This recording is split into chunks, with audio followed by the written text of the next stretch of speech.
whole culture is hair on fire screaming about Russia, Russia, Russia. Russia hacked our election. Now, as I've told people, Russia didn't make 50% of the country poor or low income. Russia didn't make 63% of the country unable to afford $1,000 emergency. Russia didn't make us have unaffordable college and people buried under mountains of debt. Russia didn't make the banks kick 5.1 million people out of their houses. Russia didn't put us into 8 wars with $700 billion a year going to our war machine. At the same time, we can't get clean water in Flint. Russia didn't poison our water in Flint. Russia didn't frack our country. We've done all this stuff to ourselves. Okay, Russia didn't stop us from Barack Obama from implementing a public option when he could have at the snap of a finger. You know who did that? His donors.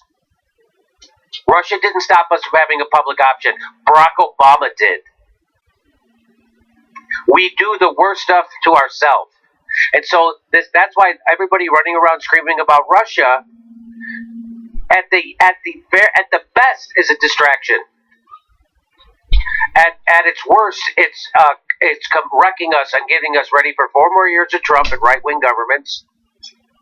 And the Democrats keep going along with the goddamn Republicans, by the way. So we'll drop a video. We talked about it at the live show. The Democrats just went along with the $708 billion military budget. Just like that. More money than Trump asked for. Democrats go right along with it.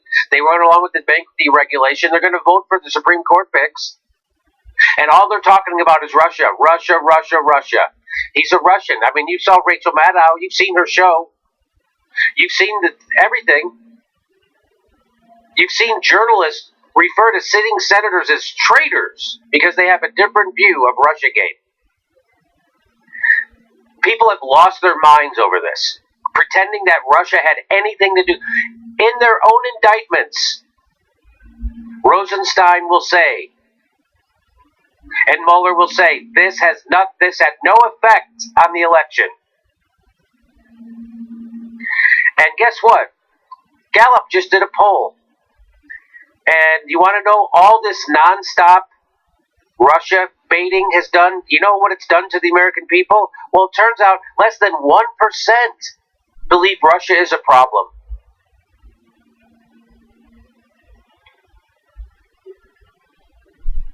All that red baiting, all that Russia, Russia, Russia, nonstop, hours and hours and hours of Russia, Russia, Russia on Rachel Maddow.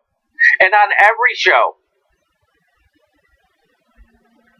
Well, remember last time we looked at that Harvard study that said it was at 6%? So that means like all the repetition has. I mean, it was dismal enough at 6%. I mean, it was ridiculous beyond comprehension then. Now it's just beyond a parody of itself. I mean, I can't even put it into words. It is. And people on the left red baiting other people for being skeptical of this. It's brought out the worst in people, just like Hillary Clinton. And of course, this is manufactured by the Clinton campaign. And if you don't think the Clinton campaign has an influence with their media, you need to read WikiLeaks and then listen to Ed Schultz's last interview he did, where he told you that they told you what they can report and what they can't. One of the things they weren't allowed to report on at MSNBC was Bernie Sanders' campaign. And one of the things they were supposed to report on, was Donald Trump's campaign. They were told to cover Donald Trump. They were told to not cover Bernie Sanders. And that was because, according to Ed Schultz, that the Clinton campaign and the head of NBC News were joined at the hip. And if you read WikiLeaks, that was their whole plan. Elevate Donald Trump. And of course, those people at MSNBC then wagged their finger at Susan Sarandon and anybody at Jill Stein and anybody else with no money and no power. Except themselves. You know, when you point the finger, you have 3 pointing back at you. Takes absolutely no guts and courage to do what people like Rachel Maddow and Chris Hayes do on a nightly basis. What they're doing is going along with the corporate state for money and influence and popularity. What you're supposed to do is what Ed Schultz did. He stood up to that. What Phil Donahue did, he stood up to that. What Ashley Banfield did, you stand up to that stuff. That's what you're supposed to do. And they're not. And right now, they're pushing a Red Scare, which I know they know to be bullshit. They're not that dumb. Rod, do you think that Rachel Maddow actually believes what she says when she pushes that stuff? No, I don't. I don't think I so also either. don't think that Rachel Maddow doesn't understand what net neutrality is. I don't believe any of that stuff. I think they are willingly just going along with this. I think she likes her number one spot, and I think she's also smart enough to know that getting that number one spot means you're catnip for whatever's in the White House, opposing whatever's in the White House. So Sean Hannity was number one when Obama was in the White House. She's number one now that Trump's in the White House. She saw an opportunity. She went for it. But you know, when I see this number, like 1% of people even care about Russia. Mm-hmm. And those people are all in the 1%, by the way. Right? That's also right. Yeah. That's what we were examining. I just want to add to the whole thing of, you know what I'm most concerned of? That we're in endless wars. Yes. Does that come up in these That's polls? That's what. Endless wars. All right. So here's something that The Intercept put together. And here's the question. No. Is the new president going to take those troops out? In Russia. Russia. Of whether or not Russia had help, whether they had Confederates inside the Trump campaign when they launched this attack. But every day I leave my show and I think I'm going to be talking about something else. But every day, over the course of the news cycle, a new piece of it falls in place. We're about to find out if the new president of our country is going to do what Russia wants. If the presidency is effectively a Russian op, right? If the American presidency right now is the product of collusion between the Russian intelligence services and an American campaign, I mean, that is so profoundly big. This is not part of American politics. This is not, partisan warfare between Republicans and Democrats. This is international warfare against our country. So, do you know now why those people who watch her show sound like such maniacs? Now you know. But do you also know that? Do you also know that less than 1%, her own goddamn audience? Mm-hmm. That means that even they're not thinking that it's a big problem. And again, 2 years into this investigation, Bill Binney told us it will never be proven because he did the analysis of the data, and it couldn't have been a hack. It had to be a leak. Bill Binney, who is the top code breaker and the smartest guy to ever work at the NSA, everyone there reveres him, and he's a whistleblower. And he started VIPS, Veteran Intelligence Professionals for Sanity, which debunked the weapons of mass destruction, WMD's lie, in real time. And they're doing it again in real time, except no one's talking about them. People like me have Bill Binney on our show. Rachel Maddow doesn't have him on. Chris Hayes doesn't have him on. Nobody at CNN has him on. Washington Post won't interview him. They'll only do it to try to discredit him, because the government says so. They tried to frame Bill Binney and put him in jail, except he outsmarted the FBI. So that's how smart he is. So, and here we are. So and here's the poll. You want to see some more from the poll? Less than 1% of Americans consider the situation with Russia a top problem for the United States, according to a Gallup poll. Now, you cannot believe polls. So they could be off, but I don't think they're off 1%. So let's say that you think they're off. Let's say it's off by, 50%. That would mean it's 2%. Or 100%. I'm not good with numbers. You know what I'm saying. Let's double that number, 2%.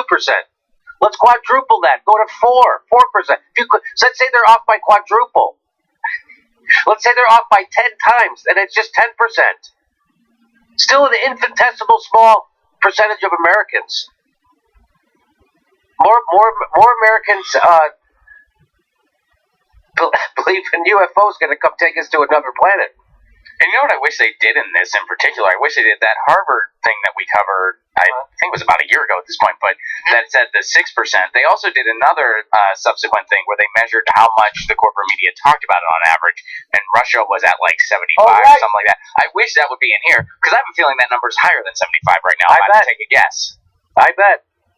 And none of those people in the establishment media or in the independent media who have been pushing this are embarrassed.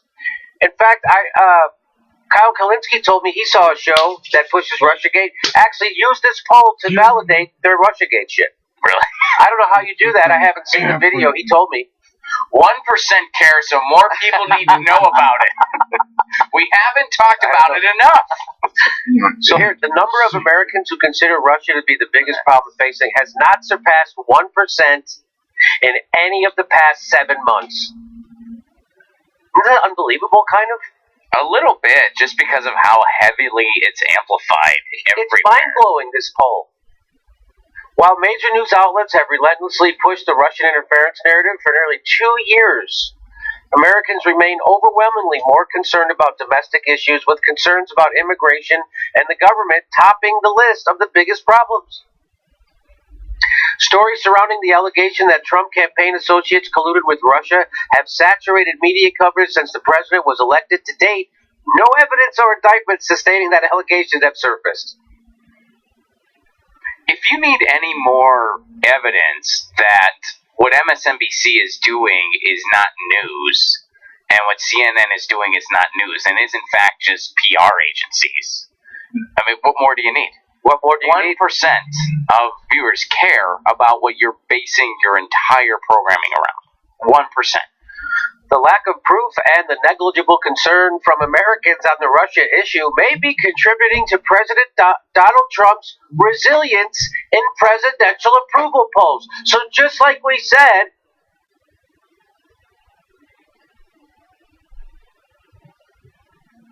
this is the wrong way to defeat Trump. Calling him names, having rallies that are pointless, wearing vagina hats, and pushing Russia and saying he's a Manchurian candidate and a traitor and he's in collusion with her. That's a way to lose the election. That's a way to keep losing to Trump. We've said this in real time. And here they are doing it again, and here's the proof. Donald Trump's, well, here's his approval rating. In 2018, Trump's approval rating had tracked closely to that of President Barack Obama during his first term, according to Rasmussen report, the pollster that was most accurate in predicting the outcome of the 2016 presidential election. The survey conducted last week as Trump concluded an international trip by meeting with Russian President Vladimir Putin in Helsinki showed those controversies haven't yet harmed Trump's overall popularity. So, first of all, the funny thing about that Helsinki meeting was because he said that he didn't buy the American intelligence agency's assessment of Russia hacking, and he didn't believe them. And I was like, oh, he's a traitor because he doesn't believe our intelligence community. Our intelligence community is not the face of the United States. The president is. That's how effed up this whole thing is. Really? The intelligence community? So, and by the way, and all that crazy hysteria that they created over that, it's helped Trump. I told you guys. The 45% who approved of his job performance compared with 52% who disapproved represented a slight uptick since June. That brings Trump's popularity more in line with those of his Oval Office predecessors after he recorded historic lows for a new president in 2017. One major asset? By 50% to 34%, voters approve of Trump's handling of the strong economy. And why? Because the Democrats have absolutely no counter program to Trump. None. We do story after story of how the Democrats are going along with Trump, how they went along with Trump to deregulate Wall Street, how they go along with Trump's war budget, even giving him more than he asked for. This is against what the Democratic voters want. Going along with Trump, they offered to build the wall for him, for F's sake. They're going along with him and confirming his Supreme Court justices. Chuck Schumer is not going to whip the vote on that again. It's more, I mean, it should be more apparent than ever why we have Trump. The Democratic Party is collapsing. They can't beat Trump. Talk about an existentially, I mean, what does that tell you about a party that you're losing to Trump? I don't even know what to say. So there it is. No one gives a crap about Russiagate. And Trump's approval ratings stronger than ever. Way to go, Democrats! Have nothing left to offer people. See how that works. Keep going. Keep pushing Russia. Keep pushing a better deal, not a new deal. Not free college, single payer, Medicare for all, end the war. No, just a better deal, slightly better. We think. We don't even know what's in it yet. It might be. Well, my favorite, whenever on Twitter, I'll bring up how, the Democrats are just Russia, and stuff. People are like, well, they're not doing anything about any of the other stuff because they're not in power. They're not and I'm like, oh, okay, so they just can't do anything when they can't come up with alternative policies when then just why are we paying them? Why are they employed right now? They should just stay home by that logic. They should just not be there in general. Right. So why do they even show up? Why do they have a job then? So if you don't have control of the Senate, then why even show up? Yeah. Yeah. So if you don't have a majority in either house, then why are we even voting for you, right? Yeah. Yeah. I guess they should just sit out until the next election. I mean, by that logic. Well, yeah, which they are doing, but they are doing in their own way. We talk about this all the time. It's by design that they're not doing anything for us. It's all by design. You think Nancy Pelosi gets to have this position all these years because they like what she stands for, or that she delivers all the money into the DNC? So it's like, who's representing us?